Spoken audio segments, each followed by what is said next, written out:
बिस्मिल्लाहिर्रहमानिर्रहीम। अस्सलाम वालेकुम ख़वातीन और हज़रात, मैं हूँ आपका जुनैद सलीम और आप देख रहे हैं इंसाफ डिजिटल। नाज़रीन, इमरान खान कहा करते थे कि वो क्रिकेट में PhD हैं।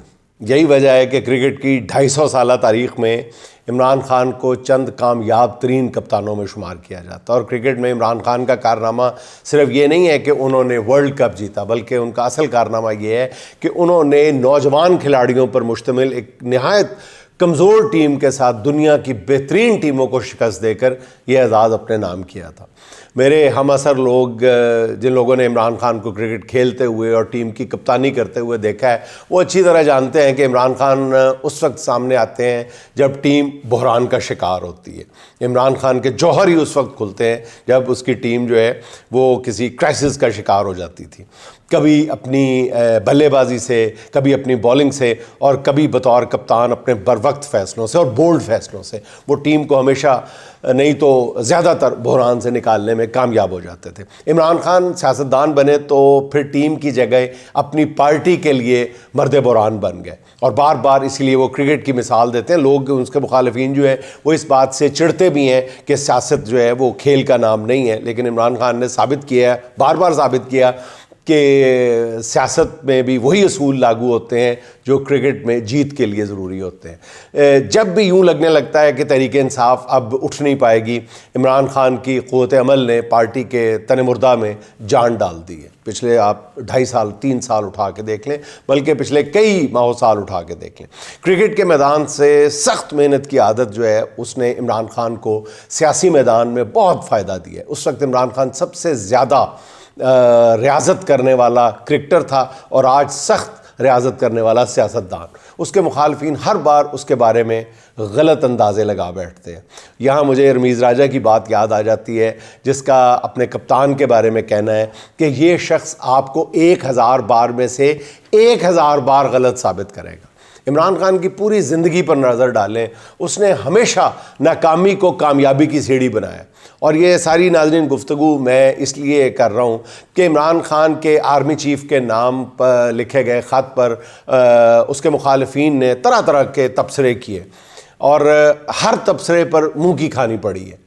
पहले कहा गया कि इमरान खान अपने मौक़िफ़ से पीछे हट गए, यू टर्न ले लिया और अब ख़त लिखकर NRO मांगा जा रहा है। कुछ देर के बाद उन्हें एहसास हुआ कि ख़त के मदरजात से तो कहीं भी NRO का तासुर नहीं मिलता।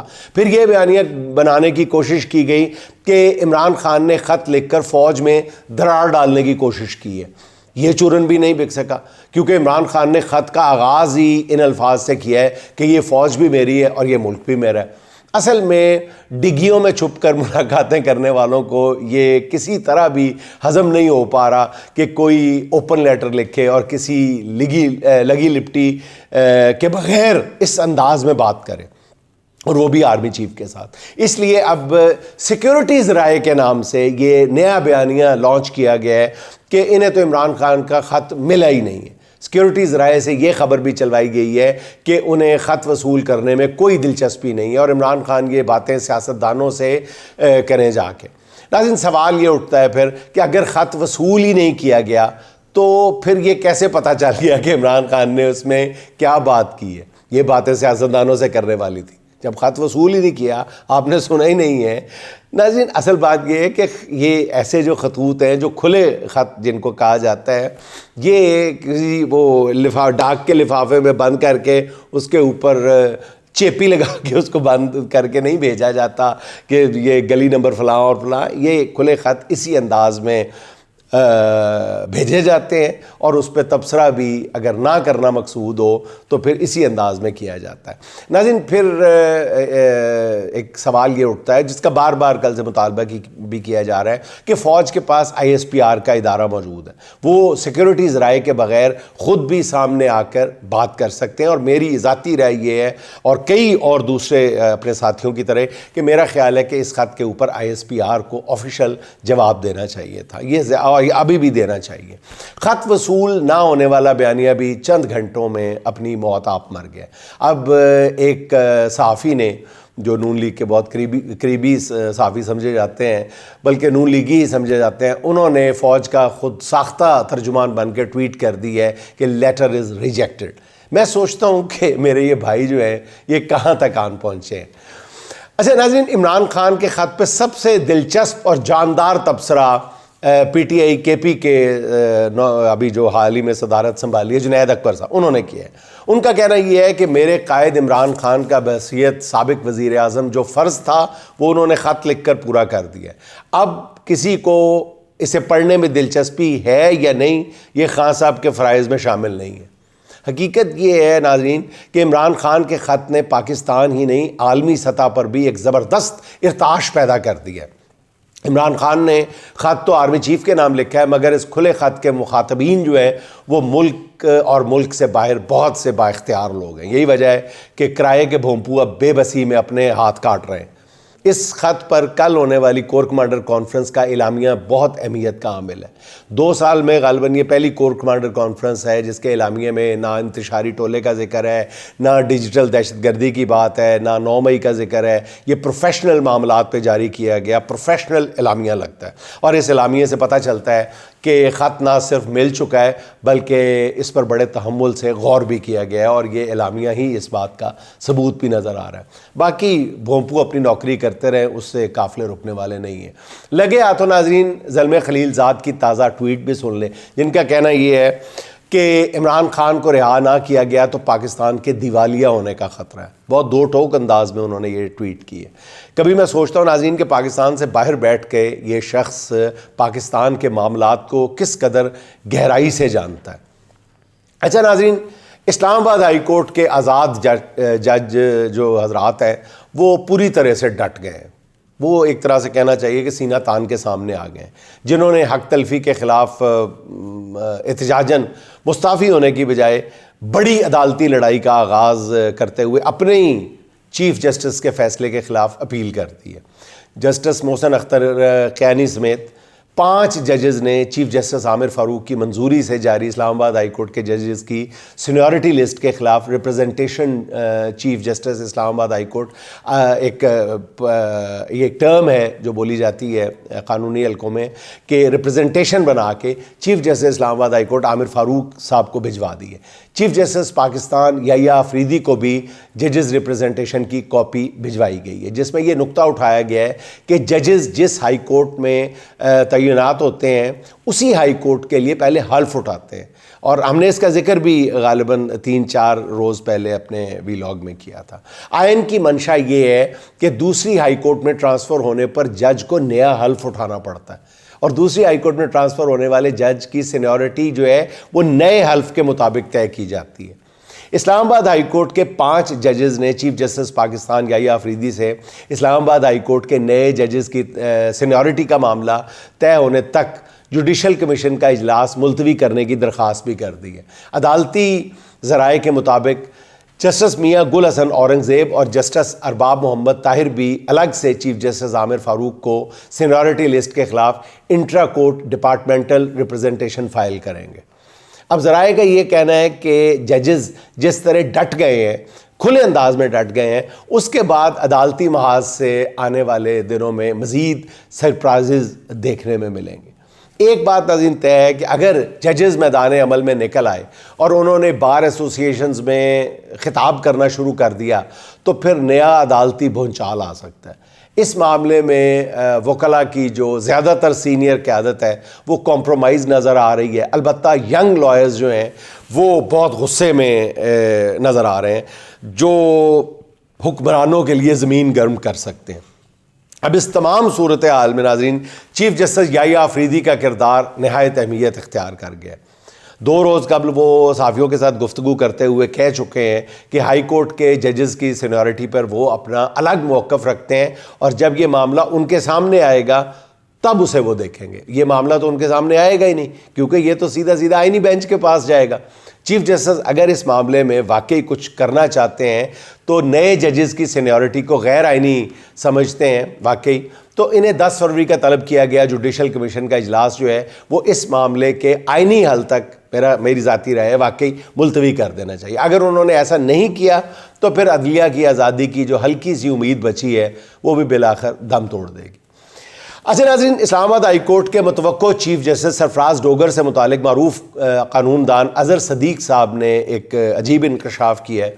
उन्होंने कहा है या बताया है एक वाक़या बयान किया है जिसके मुताबिक लाहौर हाई कोर्ट के डिवीज़न बेंच में शहबाज शरीफ की ज़मानत का केस लगा हुआ था, जिसे जस्टिस असजद घुराल और जस्टिस सरफराज डोगर, जो अब इस्लामाबाद हाई कोर्ट जिनको भेजा गया है और अगले वो मतवक्को इस्लामाबाद हाई कोर्ट के चीफ जस्टिस होंगे, ये 2 जजेस पर मुश्तमिल बेंच सुन रहा था शहबाज शरीफ साहब की ज़मानत का केस। फैसले के वक्त दोनों जजेस में इख्तलाफ पैदा हो गया, जिस पर जस्टिस सरफराज डोगर ने रूलिंग दी कि वो दूसरे साथी जज के साथ मशवरे के बाद फैसला देंगे। अब जस्टिस असजद घुराल का कहना है कि इस दौरान जस्टिस डोगर ने उनकी मर्जी के बगैर ही शहबाज शरीफ की ज़मानत का फैसला दे दिया और इस फैसले को भी मुत्तफ़िक़ा फैसला डिक्लेयर किया गया। यानी ना सिर्फ ये कि खुद ही अकेले ने फैसला कर दिया, बल्कि उस पर जुल्म ये किया कि इस फैसले को मुत्तफ़िक़ा फैसला डिक्लेयर किया। मगर फैसला सामने आने पर जस्टिस असजद घुराल साहब ने इस फैसले को मुत्तफ़िक़ा मानने से भी इनकार कर दिया और कहा कि फैसले पर उनके दस्तखत ही मौजूद नहीं है, जिस पर जस्टिस सरफराज डोगर साहब को ये फैसला अल्टीमेटली वापस लेना पड़ा और उसे रेफरी जज मुकर्रर करने के लिए chief justice Lahore high court के पास भेजना पड़ा। नाज़रीन, ये हैं वो खिदमात जिनकी बदौलत इज़्ज़त मआब सरफराज डोगर साहब को इस्लामाबाद हाई कोर्ट का चीफ जस्टिस बनाया जा रहा है। नाज़रीन, असद कैसर के घर गुज़िश्ता रोज़ अपोजिशन रहनुमाओं की बड़ी बैठक हुई है। इस हवाले से आपको एक बड़ी ख़बर भी देना मकसूद है जो बहुत ही करीबी ज़राए से मुझे मालूम हुई है, वो भी आगे चल के आपकी खिदमत में अर्ज़ करता हूँ। इस इजलास में, इस बैठक में तमाम काबिल ज़िक्र सियासी जमातों के रहनुमा मौजूद थे और इस मुलाकात के बाद जो एलामिया जारी किया गया है वो हुकूमत के लिए नई परेशानी का बायस बन गया। इस मुलाकात की सबसे अहम बात मौलाना फजलुर रहमान साहब का जारहाना रवैया था। इजलास के दौरान उन्होंने तहरीक इंसाफ के कायदीन को भी पैगाम दिया कि वो किसी भी मुश्तरका जद्दोजहद से पहले उनके साथ अपने मामला दुरुस्त करें। मौलाना को अली अमीन के हवाले से कुछ तहफ़्फ़ुज़ात हैं और ज़राए का कहना यह है कि इस हवाले से मौलाना के तहफ़्फ़ुज़ात इमरान खान तक पहुँचाए जाएंगे और इस मुलाकात के बाद जो एलामिया जारी किया गया उसका पहला नुक्ता ही यही था कि ये हुकूमत गैर आइनी है, इसलिए नए इंतख़ाबात कराए जाएँ। इस मुतालबे की शाहिद खाकान अब्बासी ने भी हमायत कर दी है। ख़बर आप तक ये पहुँचाना मकसूद थी नाज़रीन कि अभी तक बाज़ बहुत ही करीबी सर्कल्स में अपोजिशन के 3-4 जमातों ने कमोबेश इस बात पर इत्तफ़ाक़ कर लिया है और इसके लिए इमरान खान की मंजूरी दरकार है और JUI के रहनुमा मौलाना फजलुर रहमान की भी। लेकिन इंतहाई आला अपोजिशन के इंतहाई करीबी सर्कल्स ने इस नाम पर ना सिर्फ गौर किया है कि इस मुतहदा अपोजिशन की सदारत किसको सौंपी जाएगी। ज़ाहिर है ये टाई पड़ेगी JUI और PTI के दरमियान। तो नाज़रीन, इन करीबी सर्कल्स ने जिस नाम पर इत्तफ़ाक़ किया है अब तक, या जो नाम आगे बढ़ाने पर इत्तफ़ाक़ किया है, वो नाम है दबंग सियासतदान जावेद हाशमी साहब का। ये मैं आपको ख़बर दे रहा हूँ। अगर जावेद हाशमी साहब के नाम पर इत्तफ़ाक़ हो गया तो नाज़रीन ये बहुत बड़ा ब्रेक थ्रू होगा। अब ज़राए का कहना ये है कि 26वीं तरमीम के वादे के बावजूद मंसूर अली शाह साहब को चीफ जस्टिस ना बनाने और अब पीका कानून में तरमीम के बाद मौलाना फजलुर रहमान हुकूमत से नालाएं, यही वजह है कि कल किसी TV चैनल ने मौलाना की गुफ्तगू बराह रास्त नहीं चलाई कि वो कुछ भी कह देंगे। मतलब फ़िलहाल ये मुमकिन तो नज़र नहीं आता कि अपोजिशन जमातें जो हैं वो फौरी तौर पे सड़कों पर तहरीक इंसाफ के साथ निकल आएँ और ख़ास तौर पे JUI। अलबत्ता इन जमातों का नए इंतखाबात का मुतालबा जो है वो हुकूमत के लिए परेशानियाँ बढ़ा सकता है।